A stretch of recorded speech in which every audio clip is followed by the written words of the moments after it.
안녕하세요. 난세영웅 진행의 장쌤입니다. 주식을 팔고 나서 그 종목이 오르면 몹시 기분이 좋지 않습니다. 그래서 혹시 팔고 나서 오르면 어쩌지 하시면서 계속 들고 계시는 분들이 많이 계신데요. 주식을 천장에서 파는 정말 소수의 사람들을 제외하고는 팔고 나서 오르는 것이 오히려 정상일 수도 있습니다.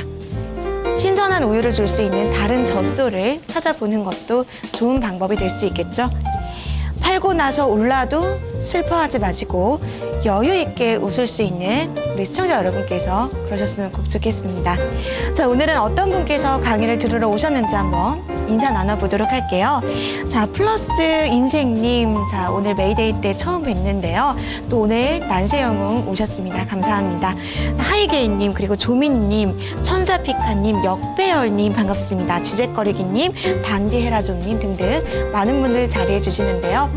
자, 오늘의 영웅은 바로 야정군 전문가입니다. 우선 프로필 영상부터 만나봅니다.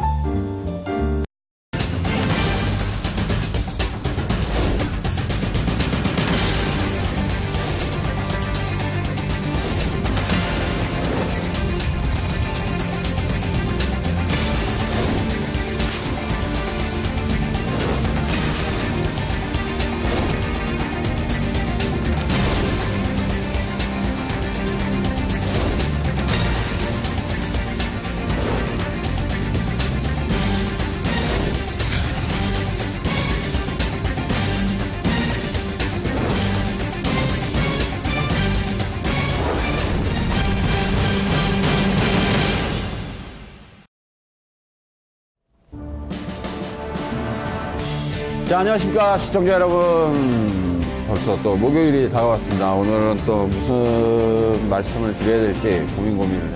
제가 이 난세영웅을 시작하고 나서부터 이제 버릇이 하나 생겼죠. 매주 수요일 날은 잠을 못 자요. 목요일 날 해야 되기 때문에 수요일 날부터 여러분들한테 무슨 말씀을 드려야 될까 굉장히 고민을 많이 하는 구간입니다. 그렇다고 뭐 맨날 아침부터 저녁 때까지 여러분들께서는 대한민국 증시뿐만 아니라 전 세계 증시에 대해서 너무 많은 인포메이션, 정보를 듣고 계십니다. 과연 그런데 또 저까지 나와서 뭐 지수가 얼마 올랐어요, 떨어졌어요 이런 얘기하면은 뭐 그 밥에 그 나물일까요? 뭐 그렇게 될 것 같습니다. 그래서 저는 좀 계속 차별화로 좀 가고 있는 중입니다.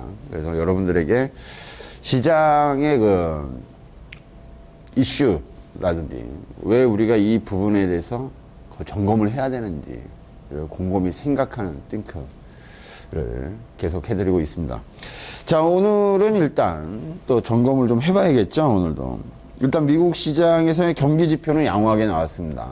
제가 작년 연말이죠. 작년 연말에 공개 방송하고 또 우리 이토마토 여기 나와서 1월 2일 날인가요? 할 때 미국의 경기 지표가 6.7이나 6.8 정도 나올 것으로 예상한다 이렇게 말씀드렸어요. 근데 고용 지표는 엊그저께 발표할 때 보면 6.7로 양호하게 발표가 됐습니다. 그래서 미 연준은 테이퍼링의 조기 마감에 대한 가능성이 대두되고 있는 상황이고요. 또한 그 연준이들의 그 비둘기파라고 하죠. 온건파들이 지금 매파로 돌아서고 있는 과정입니다. 그래서 예정대로 한다면은 뭐 원래는 올 연말까지로 보고 있지만 현재 고용지표 상태로 본다면은 2분기 안에 종료가 될 걸로 예상이 됩니다. 그렇기 때문에 2분기라면 이제 6월 안으로 테이퍼링이 종료가 될 것이다. 테이퍼링이 완전히 양쪽 완화가 완전히 축소될 가능성은 2분기 안으로 가지고 있다, 상존하고 있다 이렇게 볼 수가 있겠고요. 그러면 이 미국의 고용지표 양호 부분을 여러분들에게 왜 이렇게 미국은 고용지표가 좋아지고 있느냐, 우리는 힘들어 죽겠네. 사실상 한국의 고용지표는 상당히 좋지 않습니다 지금, 그죠? 작년도에 보시면은 고용지표가 조금 나아졌다고는 하나 실질적인 거 보면은 생산인구인 30, 40대, 20, 30대의 고용인구에 비하면 50대 이상이 전체 고용지표의 60% 가까이를 차지하고 있습니다. 이 얘기는 뭐냐면 단기적이라는 얘기예요. 50대 이상의 고용지표가 증가가 20, 30대보다 높다라는 얘기는 단기성입니다. 그러니까 정책적인 차원이죠. 정책적인 차원으로 해서 어르신들이라든지 국가에서 하는 거 있잖아요. 정부에서 하는 거, 동사무소에서 이렇게 하는 거, 그런 쪽이 많이 증가를 했습니다. 그래서 그 고용 통계로 잡히면서 실질적으로 조금 늘어났다고는 보나, 제가 볼 때는 그거는 실질적인 고용의 증가는 보고 있지는 않습니다. 일시적인 현상이지, 그렇다고 해서 꾸준히 그것이 증가될 수 있는 상황은 아니겠고요. 그렇다면 실질적인 고용의 증가는 20, 30대가 주축을 이루면서 치고 나가줘야 되는데 그렇지 못하고 있다는 점이 좀 우리나라로서는 좀 아쉽다. 이렇게 보여지고요. 그럼 우리 시청자 여러분들이 오늘 제가 드리고 싶은 말은 그 말입니다. 두 가지를 드릴 텐데, 첫 번째는 왜 미국이 계속적으로 고용지표가 좋아지느냐, 그것은 어떤 의미를 가지고 있느냐를 여러분들이 생각을 하셨어야 된다는 겁니다. 이 부분에 대해서 다들 제껴놓고 있는 거거든요. 왜 그러냐면은 우리 시청자 여러분들이 주식을 하시면서 처음부터 배우신 게 뭐가 될 것 같아요? 재무제표죠. 재무제표가 우량하고 뭐 수익이 나고 영업이익이 없고 PBR이 어떻고 퍼가 어떻고, 그 다음에 그것도 안 되니까 또 뭘 하셨어요? 보조지표 공부들, 그죠? 스토캐스트가 어떻고 MACD가 어떻고 RSI가 어떻고, 그것도 안 되니까 또 뭐 별의별 기법들이 우리나라에, 제가 알기로는 전 세계에서 가장 많은 기법을 사용하는 나라가 한국입니다. 대한민국처럼 이렇게 기법이 넘쳐나는 나라가 없어요. 그리고 제일 재밌는 거는 전 세계에서 개인 투자가들의 주식 수익률이 제일 안 좋은 나라가 또 한국입니다. 이것은 무엇을 의미하는지 여러분들 잘 생각하셔야 됩니다. 전 세계 개인 투자가들 놓고 봤을 때 평균 수익률이 제일 꼴찌예요. 과연 그것은 어디에 그 답이 있는지를 예상을 하셔야 됩니다. 그렇다고 해서 우리 많은 520만 개인 투자가 여러분들이 공부를 분명히 다 하셨어요. 증권책도 수십 권 받고, 그죠? 기법 강의도 무지하게 많이 들었습니다. 그러나 돌아오는 거는 그렇게 있어요. 이런 말씀 첫 시간부터 드리면 좀 그런데, 첫 타임부터. 오늘 회원방송에도 말했지만 참 안타까운 일이 많은 것 같아요. 최근에 보니까 부모가 자식을 살해하려고 그랬죠. 그 원인이 뭐예요? 주식 투자 실패. 이만큼 무서운 겁니다, 주식 투자가. 물론 이것은 이분이 99년부터 해서 지금 13년째 하다가 100억이라는 돈을 잃고서 자식까지의 목숨을 손댔다는 것은, 우리가 한번 99년부터 지금까지 어떤 주식을 잘못 샀다면은, 대형주죠. 샀다면은 손해를 안 받겠죠. 그럼 왜 100억을 이렇게 하게 되나요? 돈이 없어서 잃은 게 아니죠, 이분이. 그건 무수히 많은 단타입니다. 그래서 제가 제일 싫어하는 게 단타예요. 주식에서. 그럼 목숨을 바꿀 수 있는 거거든요. 이번 뉴스를 보면서 참 안타깝고 좀 마음이 짠합니다. 99년도면 IMF 때거든요. 그래서 대세인 2000까지 왔는데 주가는 다 10배 가까이 올라온 겁니다. 근데 어떻게 100억을 날렸을까? 결국에는 주식을 제대로 공부하려고 하질 않았다는 얘기죠. 시장을 이해하려고 하질 않았다는 겁니다. 그분도 보니까 무수히 많은 뭐 방송도 듣고 다 한 거예요. 하지만 어떻게 100억을 잃었을까? 이건 시사하는 바가 큽니다, 우리한테. 이제는 멈춰야 된다고 생각해요, 그런 부분을. 우리 이토마토 시청자 여러분들만이라도 예전에 관습에 해서 너무 그런 쪽에 치시는 건 아닌지, 저는 그것을 다시 여러분들에게 질문을 던지고 싶습니다. 자, 그렇다면 우리가 미국장은 계속 간다고 3년 동안 말씀을 드렸습니다. 근데 한국장은 못 갔어요. 그 원인 분석을 이제부터 해드리도록 하겠습니다. 그것이 바로 미국에서는 지금 리쇼링 정책이 계속적으로 성과가 확대되는 겁니다. 예전에 2011년도에 제가 공개방송하면서 우리나라 지수는 이제 끝났다라고 말씀드렸던 게, 2008년에 오바마 대통령이 당선이 되고서 제일 먼저 한 게 뭐냐면은 리쇼링 정책입니다. 고용의 증가. 고용의 증가하려면 기업을 유치를 해야 되는 거예요. 그래서 리쇼링이라는 것은 자국 내 기업들이 해외 생산 기지를 자국으로 회귀시키는 방법입니다. 그러기 위해서 많은 세제 혜택도 줘야 되고 땅도 제공을 해줘야 됩니다. 그죠? 그래서 오바마 대통령이 2008년부터 세일가스를 중심으로 해서 운송비를 낮추고 원가 절감을 시키면서 많은 자국의 기업들을 국내로 리턴시키면서 고용이 증가가 되고, 이 고용의 증가는 소비의 증가를 가면서 경기가 살아났던 거죠. 자, 그 부분을 우리가 다 잊어버리고 무조건 3년 동안, 지금 최근 2011년부터 2008년도부터 우리가 올라왔지만 그 가시적인 효과가 발생하는 거는 공장이라는 게 하루 이틀에 지어지는 건 아닙니다. 2008년에 기업 유치가 들어갔고 2009년부터 본격적인 공장이 증설이 되기 시작하는 거거든요. 그래서 그 결과치가 나오는 건 2년 후인 2011년부터 본격적인 생산체제로 들어가게 됩니다. 그렇기 때문에 2011년도 이후에 보시면 미국장이 횡보하다가 바로 튀어 올라가 버리죠. 이때 우리나라는 못 올라가게 되는 거고요. 여기서 차별화 정책이 벌어지는 겁니다. 전 세계는 지금 리쇼링 정책을 갖다가 강력하게 요구하고 있는 상태입니다. 미국도 그렇고 일본도 그렇고 유럽도 리쇼링 정책을 계속 함으로써 해외의 생산기지, 그동안 신흥국의 값싼 노동력을 이용해서 신흥국에 진출했던 그 글로벌 기업들이 전부 다 미국으로 리턴 중에 있는 겁니다. 그러니까 신흥국들은 어떻게 되겠어요? 실업률이 증가하겠죠. 실업률이 증가하게 되면 어떻게 되겠습니까? 소비가 위축되겠죠. 소비가 위축되면 경기가 위축되는 겁니다. 소비가 위축되고 경기가 위축되고 실업률이 증가하고 있는 상태에서 대세 상승은 가지 않습니다. 그러나 최근 3년 동안에 보시면 2011년도부터 해보시면 그런 사실에 대해서 아무도 얘기를 하는 사람은 없어요. 무조건 미국 간다. 그러니까 우리도 간다. 또 그것도 안 되면 중국이 가면 또 우리도 간다. 이랬거든요. 지금 3년 동안. 문제의 핵심은 여기에 있는 거에 있었다는 겁니다. 미국 경기가 왜 화랑으로 가고 왜 잘 되는지를 여러분들이 이해를 먼저 하셔야, 미국이 그동안에 여러분들이 주식 투자하시면서 제일 많이 들었던 게 미국이 가면 우리도 대세 상승을 간다라는 얘기밖에 안 들었단 말이에요. 근데 사실은 3년 동안 가지 않았거든요. 그동안에 3년 동안 제가 이 부분에 대해서 누누이 많이 설명을 드렸습니다. 그리고 우리나라에도 삼성전자나 현대자동차가 한국에다 공장을 짓게끔 정부가 지원을 해야 된다고 주장을 했어요. 그래야 고용이 증가하고 고용이 증가하게 되면은 결국 거기에 작은 도시가 생길 것이고 거기에는 여러 가지 서비스 산업들이 발전하면서 고용이 더 증가하게 되겠죠. 그래야 먹고 사는 거거든요. 그러나 우리나라에 보시면 삼성전자 같은 경우는 전체 생산 매출액에서 80%를 해외에서 만들어냅니다. 국내에서는 20% 정도밖에 차지하고 있지 않아요.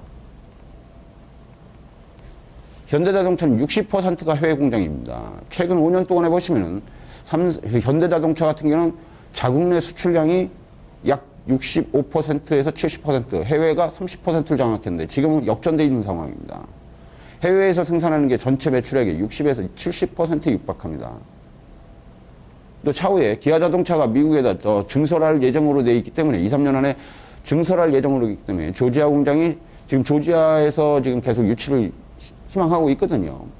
만약 이것까지 가게 되면은 현대자동차의 해외 의존도는 약 75%까지 해서 최대 80%까지 올라갈 것으로 보인다면 국내 생산은 자국 내 판매에만 집중할 뿐이지 해외 수출은 급격히 축소될 것으로 예상이 됩니다. 그렇게 되면 어떻게 되겠죠? 한국 내에서의 고용이 축소가 될 가능성이 있죠. 자동차 3사 중에서 제일 먼저 되는 게 GM입니다. GM이 스페인 공장을 폐쇄시키면서 부평 공장에서 생산되는 양을 축소를 시켰어요. 이렇게 되니까 어떻게 돼요? 임금이 축소가 되겠죠. 이런 부분들은 우리는 다 잊고 있었다는 거죠. 이런 부분들이 경기에 미치는 영향, 경제에 미치는 영향, 이것이 주가에 미치는 영향은 생각하지 않으셨다는 겁니다. 그래서 이 리쇼링 정책에 대해서는 제가 최근 3년 동안 공개방송을 통해서 계속 여러분들에게 설명을 드렸습니다. 그래서 그 부분을 다시 설명을 드릴까 합니다. 리쇼링 정책의 가장 근본 원인은 단가입니다. 단가를 어떻게 맞출 것이냐요. 그럼 첫 번째로 보는 게 미국, 중국, 여러분들이 보시는 중국이 왜 죽어가는지도 아셔야 됩니다. 중국은 지금 보시는 것처럼, 도표에 보시는 것처럼 2000년도 시점에 미국 인건비의 16.6에 0.5%인 3% 정도의 비율을 맞췄습니다. 즉 쉽게 말하면은 100달러를 미국에서 임금을 받는다. 그러면 중국의 인건비는 거기에 3% 부분인 3달러 정도 됐었다는 겁니다. 2000년도에는. 근데 이것이 중국의 인건비가 상승을 하면서 2010년도에 들어오면서 9%대까지 올라오게 됩니다. 즉 100달러 기준으로 했을 때 3달러가 아니라 9달러로 상승하게 되는 거죠. 그럼 점점 비용이 증가를 하게 되는 거예요. 신흥국으로 값싼 임금을 통해서 글로벌 시장에 들어갔던 것이 더 이상 유지할 수 없는 단계로 들어가기 시작하는 겁니다. 그러다 최근에 2015년도로 가면은 17%대까지 미국의 그 임금에 비해서 17%를 장악할 걸로 보고 있습니다. 중국의 경제 성장을 봤을 때 2015년 되면은 미국의 근로자가 100불을 받는다고 가정을 했을 경우 중국의 근로자는 17불대까지 올라올 수 있다는 얘기입니다. 이거 굉장히 많이 올라온 거죠. 최근에 보면 그래서 15년 동안에 0.3%대 3달러에서 17달러까지 올라갔다면 6배 정도 상승하는 겁니다. 임금 인상률이. 그러나 미국의 금리 인상률은 그거에 비하면은 미치지 못하고 있죠. 즉 미국은 선진국 전체가 계속적으로 침체기에 있었기 때문에 임금 인상폭이 그렇게 크지 않습니다. GDP 대비로 보면은 임금 인상폭이 그렇지 않아요. 소비자 물가지수에 비하면. 그러나 중국과 한국, 이런 브라질, 이런 데는 신흥국들은 굉장히 많이 올라와 있는 상태입니다. 그렇기 때문에 경쟁력이 점점 더 메리트를 상실하게 되는 구간으로 진입을 했다라는 거죠. 그래서 2008년이죠.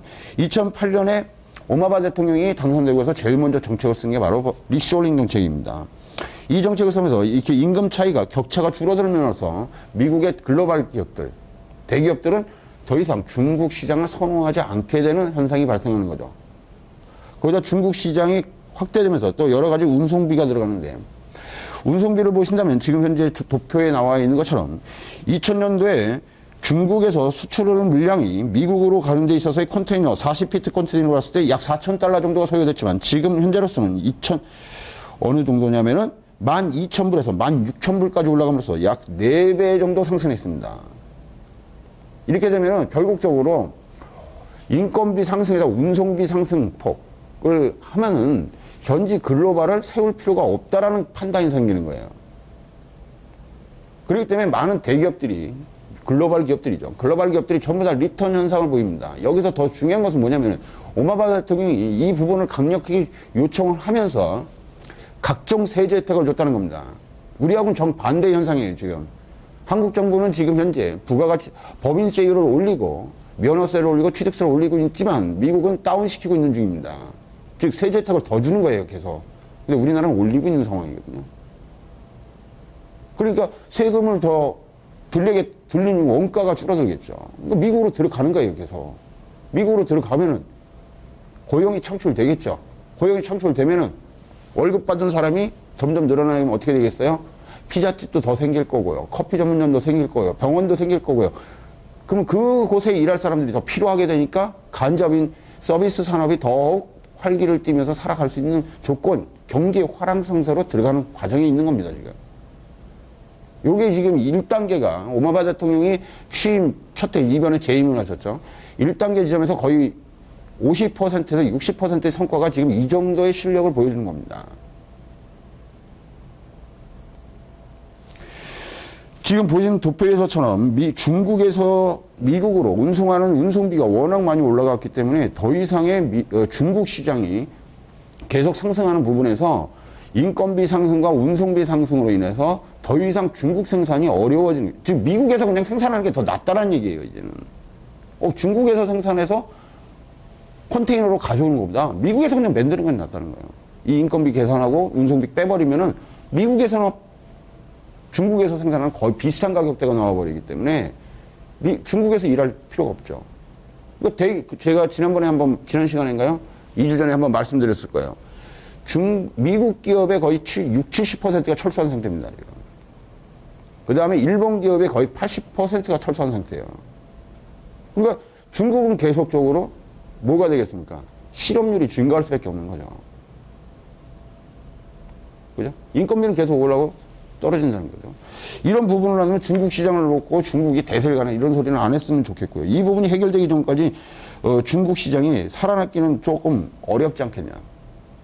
이렇게 보여집니다. 그러니까 중국에 대한 기대 심리를 너무 높이 잡는 건 좋지 않겠다. 이렇게 말씀드리고요. 그렇다면 여기 지금 데이터는 2010년도 기준이면 해외에서 돌아오는 주요 미국 기업들입니다. 포드를 보시게 되면 포드가 중국과 멕시코에서 미시간, 오하이오로 픽업 트럭이 넘어갔고요. 멕시코의 미주리가 상업용 밴이 넘어간 상태입니다. 그래서 2010년도에 이것이 넘어가면서 그 가시화, 생산용으로 해서 판매까지 이루어지는 1년 6개월을 감안한다면 2011년 6월에서 8월 사이에 미국은 대세 상승의 기조를 가지게 되는 원리가 여기에 적용됩니다. 그래서 이 부분을 여러분한테 계속 설명을 드렸던 거거든요. 3년 동안. 이런 원리로 인해서 미국이 가는 거다. 그 다음에 GM도 보시죠. GM도 지금 보시면은 테네시 공장과 미주리의 생산 시설을 확장하면서 인건비를 계속적으로 확대하고 축소시키면서 현지화 전략이 들어가고 있다는 겁니다. 그 다음에 제너럴, 지난주에 한번 말씀드렸죠. 제너럴 일렉트릭이죠. 중국과 멕시코 공장이 켄터키 공장으로서 냉장고와 온수기 등 가전제품이 넘어갔다라는 겁니다. 그러면 중국의 중국 시장에, 그죠? 중국이 보시면은 포드도 중국에서 미국으로 넘어갔고요. GM도 넘어갔고요. 제너럴 일렉트릭도 넘어갔고요. 그 다음에 애플도 중국에서 지금 미국으로 넘어갑니다. 애플의 그 CEO를 오바마 대통령이 2년 전에 만난 적이 있습니다. 그 자리에서 이런 말을 했죠. 그때 지금 돌아가는 스티브 잡스인가요? 스티브 잡스한테 이런 말을 했습니다. 야, 스마트폰을 미국으로 하면 안 되겠느냐. 스마트폰의 단가상은 어렵다. 그러나 PC는 할 수 있다. 그래서 PC 부분이 지금 내년부터 본격 생산으로 들어갑니다. 미국 공장으로. 그래서 중국에 있던 애플의 PC 공장들이 전부 다 미국 라인으로 들어갑니다. 이 부분이 있고요.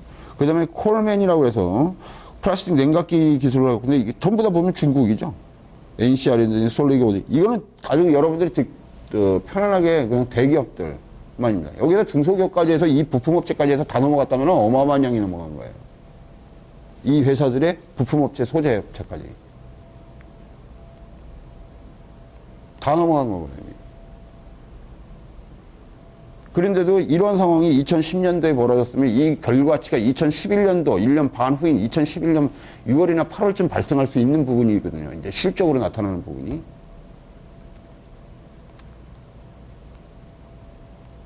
근거 없이 제가 여러분한테 3년 동안 2,100을 못 갑니다고 말씀드린 게 아니라 근거가 있는 상태에서 설명을 다 드렸는데 여러분들이 그냥 미국장하고 넌 반대로 얘기하니까 넌 나쁜 놈이야, 비관론자 이렇게 말씀하신 거거든요. 자, 그럼 누가 나쁜 사람입니까? 근거를 가지고 여러분한테 이런 상황이 벌어졌을 때 이것이 실적으로 연결이 되고 고용지표의 증가로 발생해서 미국의 대세 상승의 초기가 달성했을 때 국내 업체들의 상황은요.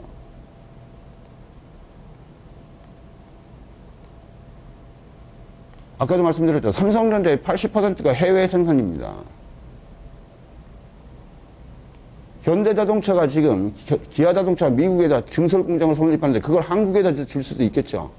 진짜면 그만큼 고용 창출 효과가 나오면서 하나의 작은 중소도시가 생길 겁니다. 하지만 그걸 미국에다 짓는 이유가 뭘까요? 기아자동차는 미국에서 무상으로 땅을 쓰고 있습니다. 제가 알기로는 30년인가 50년 동안 무상으로 임대받은 땅입니다. 한국에서 만약에 삼성전자가 여기다가 TV 공장을 짓다니까 뭐 간척지 있죠? 대규모 택지 개발한 데를 50년 동안 무상으로 삼성전자에 제공했다면 아마 청문회 감일 겁니다. 그쵸? 우리나라에서는 청문회 감이고 그냥 영창 깜빵 가야 될 일이에요. 하지만 미국에서는 실제로 이게 지금 벌어지고 있는 상황입니다. 그러면서 그들은 경기를 살려내고 있는 중이에요. 이게 무턱대고 미국 가니까 우리도 간다가 아니라요. 그들이 왜 가는지, 갈 수밖에 없는 상황인지를 이해를 하시고, 우리가 왜 못 갈 수밖에 없는지, 그거와 동조가 될 수 없는 상황인지를 이해를 하셔야 지금 시장 전체를 이해하실 수가 있습니다. 그래서 이 상황이 계속적으로 진행이 되고 있는 상황이고요. 그렇다면 지금 한국에서의 문제점은 여러 가지가 있겠지만은 고용의 증가가 우리도 빨리 릭쇼링 정책이 진행이 돼야 됩니다. 이것이 진행이 안 되면 우리나라 기업들도 힘들어지는 상황이거든요. 그렇지 않겠습니까? 그러면 고용의 증가 없이는 경기 발전은 있을 수가 없거든요. 이 부분이 해결을 봐야 뭐가 얘기가 되는데 우리나라는 지금 그렇진 않죠. 어저께인가 그저께인가 제가 뉴스를 한번 본 적이 있습니다. 뉴스에서 보니까 저 파주 쪽에 종합대학 하나가 분교가 건설이 돼요.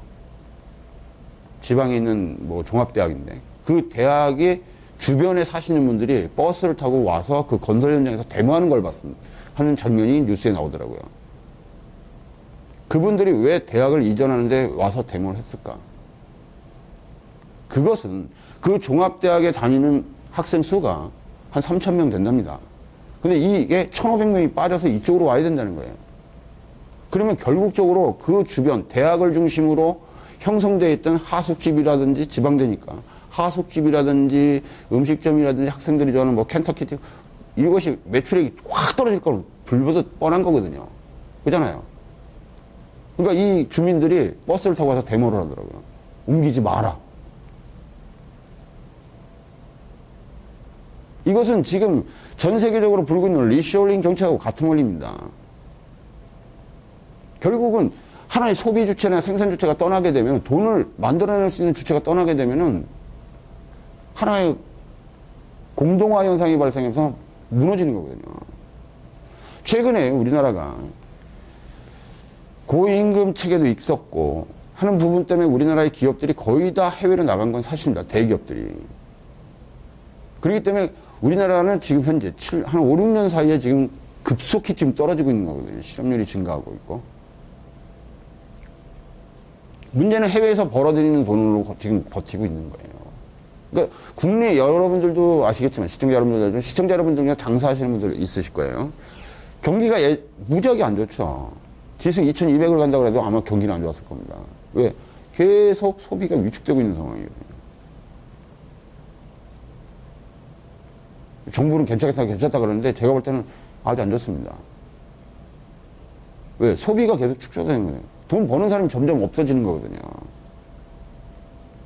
그럼 제일 먼저 해야 될 건 우리나라가 빨리빨리 이 오바마 대통령처럼 국내에다가 대기업 유치를 해야 되는 거거든요. 그래야 거기에 일자리가 창출이 될 거고 일자리를 창출이 되면 그 직원들이 살아야 될 집이 필요하니까 아파트 건설이 증설이 될 거고 아파트 증설을 하게 되면 그 안에 들어간 내구 가재나 가전제품에 대한 소비가 증가할 것이고 또 거기에는 학생들이 필요하니까 학교가 필요하니까 선생님이 필요하겠죠. 고용이 증가, 그렇게. 그 다음에 또 병원도 있어야겠죠. 그죠? 약국도 있어야 되겠죠. 뭐 의상실도 있어야겠죠. 옷 파는 데도 있어야겠죠. 이런 것들이 늘어나면서 자영업자들도 살아갈 수 있는데 그렇지 못하다는 겁니다. 지금. 공동화 현상에 빠져 있다는 거예요, 우리나라가. 그러니까 이 부분이 상당히 앞으로 발목을, 이게 이런 부분은 서서히 나타나는 거기 때문에 여러분들이 느끼기는 어렵습니다. 이것이 가시화권에 들어갔을 때는 이미 터지고 나서예요. 그러니까 이 부분이 지금 미국을 끌어올리는 핵심 축으로 가는 겁니다. 미국으로. 그래서 지금 보면은, 현대자동차 정몽구 회장님이 지금 미국 가 있죠. 거기 기아자동차 공장 증설 부분을 논의 중인데, 또 그쪽에서 또 무상으로 땅을 주겠다 이 얘기까지 나왔대요. 만약에 현대자동차에서 기아자동차 땅, 공장을 새로 져야 되는데 땅 주셔 그러면 그냥을 못 주겠죠, 우리나라에서. 특혜니까.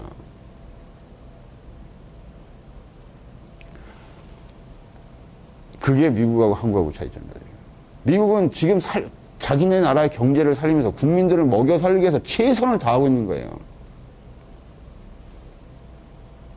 근데 한국은 지금 제가 볼 때는 그렇진 않은 것 같습니다. 그죠? 일단 국민들이 돈을 벌어야 되는 거거든요. 그러면 기업의 유치가 필수적인데 좀 안타깝다는 생각을 좀 해봅니다. 아시겠죠? 그렇기 때문에 미국이 계속적으로 대세 상승의 기조는 유지될 가능성이 있다. 이 실업률은 6%대를 아래서 5%대까지 목표를 잡고 있기 때문에 지금 계속적으로 미국의 기업들, 특히 북동부 쪽은 세일가스 영향으로 해서 정유공자들이 굉장히 많이 들어서 있는 상태예요, 유럽 쪽이. 그러다 보니까 지금 계속적인 그 기업의 영적 확인은 계속 증가될 것이다. 이렇게 보여집니다. 그래서 미국은 지금 약간의 뭐 조정은 있을지언정 쉽게 무너질 자리는 아니겠고요. 뭐 조정을 할 수는 있겠죠. 기간종이나 가격 조정을 할 수 있겠지만 계속적으로 어닝 서프라이즈가 발생할 것이지만 국내는 이거에 맞춰서 상당한 충격을 가질 수밖에 없는 이런 입장에 가고 있는 상황입니다. 아시겠죠? 자, 그 다음에 우리나라 시장 잠시 또 포인트로 봐야 될 부분이 그겁니다. 신용융자가 다시 4조 3천억대로 해서 좀 요즘 코스닥이 다시 510까지 올라오니까 신용융자가 바닥바닥 올라오죠. 그죠? 좀 조심하셔야겠고요. 그 다음에 대차 증가죠. 공매도라고 말씀하시는 우리 대차 증가입니다. 대차 증가가 지금 지난 연말에 10억 6천만 주였습니다. 10억 6천만 주로 33조 원 정도 규모였지만 지금 11억 7천만 주로 증가하면서 불과 3주 사이에 1억 주가 늘었습니다. 1억 주 규모는 약 한 5조 원에서 6조 원 정도 규모가 증가하고 있다. 이렇게 보시면 되겠죠. 그러니까 최근에 보시면 한 3주 동안 지수는 횡보였죠. 1950에서 한 2000 사이 횡보하는 사이에 1억 주 정도, 5조 원 정도가 증가했다. 이렇게 보시면 되겠습니다. 이것이 지금 여러분들이 요 증가 속도를 잘 보실 필요가 있겠다. 이렇게 설명을 드리겠고요. 이것이 계속적으로 증가죠. 일단 목표치는 제가 볼 때는 3주 동안에 1억 주 정도 늘었다면은 이달 말까지는 제가 12억 5천만 주 정도 예상했거든요. 이달 말까지. 그래서 12억 5천만 주 정도 돌파인지. 작년에 최고치는 12억 9천만 주, 9,800만 주입니다. 작년에 제가 예상한 수치는 2012년도에 말에 2013년도에는 공매도 규모가 13억 주까지 상승할 것이라고 예측을 했었어요. 그런데 12억 9,700만 주까지 가요. 200만 주가 제가 틀렸습니다. 그래서 그런데 올해는 최대치를 15억만 주까지 지금 예상을 하고 있습니다. 그래서 현재의 속도다라는 그 가능성은 있어요. 그러니까 1억 주당 5조 원 정도 규모라면은 여기서 3억 주 정도 더 늘어날 수도 있다고 본다면 15조 정도가 증가할 가능성을 가지고 있다. 이렇게 설명을 드릴 수 있겠습니다. 그렇기 때문에 여러분들이 이런 부분에서 예의주시해서 보실 필요가 있겠다. 이렇게 설명을 드리겠고요. 자, 여기까지는 일단 우리나라 국제, 왜 미국장이 이렇게 갈 수밖에 없었던지 그 사유에 대해서 설명을 드렸고, 그 다음에 신흥국들이 왜 못 갔는지 그 이유가 바로 이 고용, 기업들의 이전, 리쇼링 정책이 강력하게 드라이브가 걸리면서 진행이 되면서 중국 시장에 진출했던 모든 웬만한 미국 기업들이 지금 다 미국 본토로 들어가고 일본 기업 빠져나가고 했으니까 그 기업만 빠져나가는 게 아니라 그 하청업체들, 주변 업체들까지 모조리 빠져나갔기 때문에 중국 경기가 갑자기 위축받을 수밖에 없겠죠. 그래서 중국 경기가 왜 안 좋은지도 설명을 할 수가 있는 겁니다. 무턱대고 보조지표 하나 열어놓고 이게 아니라 이것이 경제에 미치는 영향 파급 엄청난 거거든요. 그 부분을 여러분들이 생각해 보실 필요가 있겠다. 이렇게 말씀을 드리겠고요. 자, 이제 제 강의입니다. 본 강의에서는 돈은 땅에 떨어져 있답니다. 돈은 땅에 떨어져 있습니다. 돈은. 그죠? 돈은. 지금 많은 주식들이 떨어져 있죠. 떨어져 있죠. 그 다음에 지수보다 선하락한다는 겁니다. 이 얘기는 뭐냐면은 차기 주도주의 선정의 과정에서 제일 중요한 부분은 차기 주도주는 지수가 올라갈 때 먼저 떨어져 있습니다. 예를 들어서 최근에 보시면 2006년도, 7년도에 분명히 지수가 올라갔습니다. 맞죠? 2006년도에 지수 1500에서 2007년도에 분명히 지수 2000으로 500포인트를 상승시켰습니다. 이때 삼성전자가 올라간 것 같습니까? 기아차가 오른 것 같아요. 삼성전기가 오른 것 같습니까?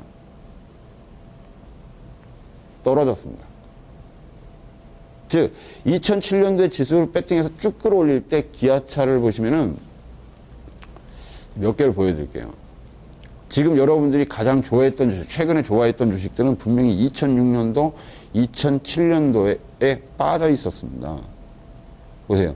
2006년도에 지수가 치고서 2007년도 방향으로 올라가게 되니까 심리적으로 어떻게 됐을 것 같아요? 야, 지수 올라가는데 내 건 떨어져요. 자르겠죠. 달리는 말을 타다가 여기서 나가는 겁니다. 그래서 조선철강 해운 쪽으로 다 붙죠. 2006년, 2007년도에 현대중공업 날아가고 현대미포조선 날아가고 조선철강 해운 막 날아가니까 그쪽으로 다 붙었단 말이에요.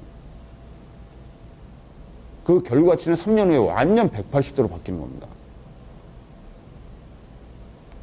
그러고 나서 보시는 것처럼 2007년도에 지수가 2000에 있는 상황에서 기아차는 내려와서 대기 상태를 이루게 되죠. 그죠? 2007년도입니다. 이때 기아차를 여러분한테 사라 그러면 샀겠습니까? 아마 죽이려고 들 거래요. 자, 이 원리를 지금 2011년도에 한번 적용해 보세요. 그러면 기아차는 분명히 지수가 최고점일 때 반대쪽에 있었죠. 반대 방향. 하늘이 아니라 땅에 있었죠. 즉, 다음번에 테임으로 갈 수 있는 애들은 절대 지수와 같은 방향에 있지 않습니다. 반대 방향에 있는 거예요. 이 부분을 여러분들이 계속, 그렇기 때문에 제가 여러분들한테 항상 말씀드리는 게, 지수와 반대를 생각하라. 그 자리는 아무도 들어올 수 없는 자리다. 그쵸? 자, 그러면 삼성전자를 한번 볼까요? 삼성전자 지금 주도주고 기아차가 주도주였습니다.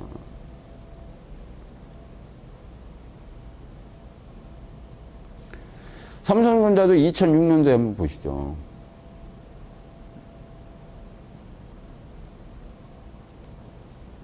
자, 2006년, 2007년도에 지수가 올라가는데 삼성전자가 지수와 반대 방향으로 떨어지는 게 보이시죠? 2007년도에 지수 2000 돌파입니다. 그런데 반대 방향으로 떨어져 있죠. 그래서 IT를 사면 안 된다는 얘기가 나와요. 맞죠? 그러면서 여러분들이 2007년도에, 2008년도에 주가가 급락했을 때 다들 뭘 사셨어요? 낙폭과대주인 조선철강 해운을 사셨죠? 2008년도에 제 녹화 방송들 한번 쭉 보세요. 조선철강 해운을 절대 사지 말라고 말합니다. 왜? 주도주가 바뀔 거니까. 똑같은 거 갖고 계속 해먹는 거 아닙니다, 여기. 어차피 조선철강 해운에는요, 2006년, 2007년도에 어마어마하게 개인 투자가 몰려 있는 상황이에요. 그걸 다시 올려서 다시 제자리 갖다 놓으면은 세상에 돈 잃을 사람이 어디 있습니까? 아까도 말씀을 이해가 되시겠습니까? 차기 주도주는 먼저 대기 상태를 이루는 거지 같이 떨어져 있는 게 아닙니다. 그렇기 때문에 여러분들 눈에는 누가 그런 걸 살 것이냐고 버리게 돼요. 자, 삼성전자하고 기아차를 통해서 2006년과 2007년도 주가가 2000을 돌파하는 그 영광된 순간에 얘네들은 다음을 위해서 조용히 숨고르기를 하면서 웅크리고 있는 개구리가 된 겁니다. 더 멀리 뛰기 위해서. 여러분들은 지금 그거를 준비하시는 거지 하늘에 날아다니는 낙엽을 쫓아다니시는 건 아니에요. 왜? 낙엽은 땅에 떨어집니다. 여러분들에게 필요한 건 새싹이지 낙엽은 필요 없습니다. 아시겠죠? 자, 어떻게 설명이 됐나요? 자세한 설명. 시간이 또 없네요. 제가 드릴 말씀 되게 많은데 시간이 별로 없습니다. 자, 오늘은 요 정도까지 해드릴까요? 그리고 하나 더 보여드릴게요. 그 다음에 여기서 정유주 보면 S-오일도 아마 그렇게 됐을 겁니다. S-오일도 한번 보시면은 여기서 아마 그렇게 돼 있는 걸로 알고 있습니다. S-오일도 2006년, 2007년도에 빠집니다. 2008년까지. 그래서 그렇게 보시면 되겠고요. 그래서 차기주도, 그 다음에 이번에 최고로 많이 올라갔던 게 누구죠? 영광을 했던 게 GS홈 쇼핑일 거예요. 그죠? GS홈 쇼핑 이번에 30만원 겨우 받습니다. 그죠? 그래서 약속은 제가 지킨 거예요. 언제요?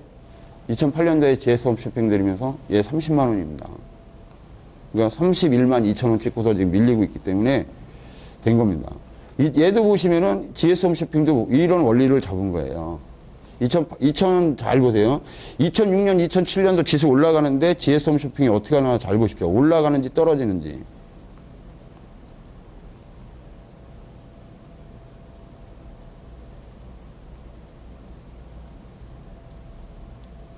자, 2006년부터 주가가 빠지는 게 보이시죠? 자, 보세요. 2006년부터 지수는 올라가는데 빠지죠, 지금. 그러니까 여러분들은 계속적으로 시청자 여러분들, 대부분의 개인 투자자 여러분들이 주가가 막 올라가면 올라가는 것만 먹고지 반대로 밀고 있는 애들을 모른단 말이에요. 이걸 제가 뭐라고 설명을 붙였냐면 뻑치기라는 겁니다. 뻑치기. 여러분들 소매치기 아세요? 소매치기들은요, 오른쪽 지갑을 만약에 여러분들이 오른쪽 지갑을 턴다고, 오른쪽에 지갑이 들어있어요. 이 지갑을 털어가려면 어느 쪽을 치는지 아십니까? 절대로 오른쪽을 안 때려요. 왼쪽을 치는 겁니다. 왼쪽을 쳐야 사람의 시선이 왼쪽으로 딱 돌면서 지갑을 빼가는 거를 몰라요. 이것도 마찬가지예요. 차기 주저들을 때리기 위해서는 지수가 올라가는 방향에서 반대쪽으로 쳐줘야지 이쪽에 매집이 못 들어옵니다, 개인들이. 왜? 얘네들은 알아요. 다음에 누가 주도주가 될 거라는. 왜? 얘네들은 세계적인 애들이잖아요. 저보다 세계적인 경제를 최소 5년에서 10년을 읽고 있는 애들이거든요. 최소한 MBA 정도는 딴 애들이란 말입니다. 경제학 박사급이 경영학 박사고 뭐 이런 애들이란 말이에요. 걔네들이 세계 경제를 연구를 해서 다음번 누가 될 것이냐 다 예측을 한단 말이에요. 그럼 그쪽을 매집을 하려면 일단 반대쪽을 쳐줘야 되는 거거든요. 요걸 제가 붙인 전략인데요. 뻑치기 전략이라는 겁니다. 소매치기 전략에서 나오는 건데 잘 생각을 해보세요. 여러분들이 오른쪽 뒷주머니에 지갑을 끼고 있다면은 그거를 빼낸다 하면은 오른쪽을 치지 않습니다. 왼쪽을 치는 거지. 왼쪽을 치면 고개가 왼쪽으로 들어가면서 오른쪽의 지갑에 대한 신경을 분산시켜 버립니다. 그래서 빼간 줄 몰라요. 이것처럼 차기 주도주를 탄생시키기 위해서는 지수가 올라가는 방향하고는 반대 방향이 떨어지는 거죠. 그래서 선정된 게 GS 홈쇼핑입니다. 이것은 지금 누적 수익률이 1,500%가 넘는 수익이에요. 여러분에게 이 수익률을 말하면 아무도 믿지는 않습니다.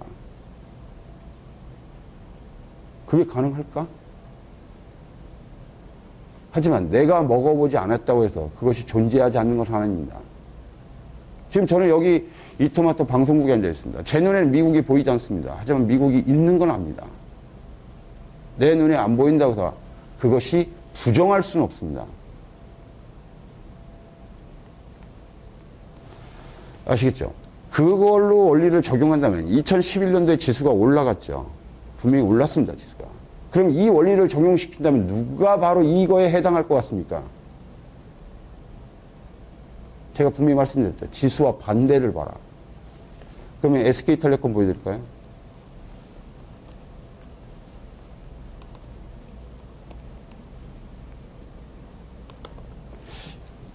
예, 요거 하나만 얘기하고요.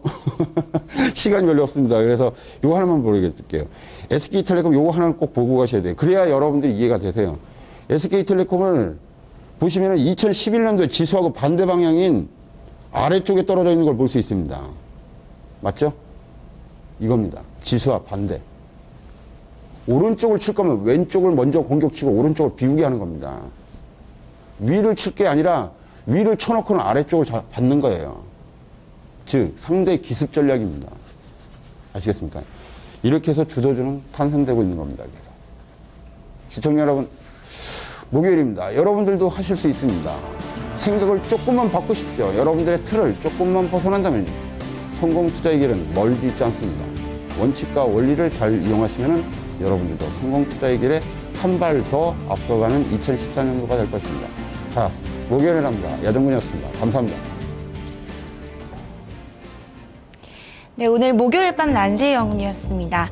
힘든 시장일수록 더더욱 필요한 영웅이죠. 자, 오늘 야정군 전문가의 강의 어떻게 들으셨나요? 자, 오늘 밤도 함께 하셔서 정말 감사드립니다. 이어지는 야인 시대를 통해서도 종목 진단 많이 받아보세요. 저는 금요일 밤에 찾아뵙도록 하겠습니다. 시청해주신 여러분 고맙습니다.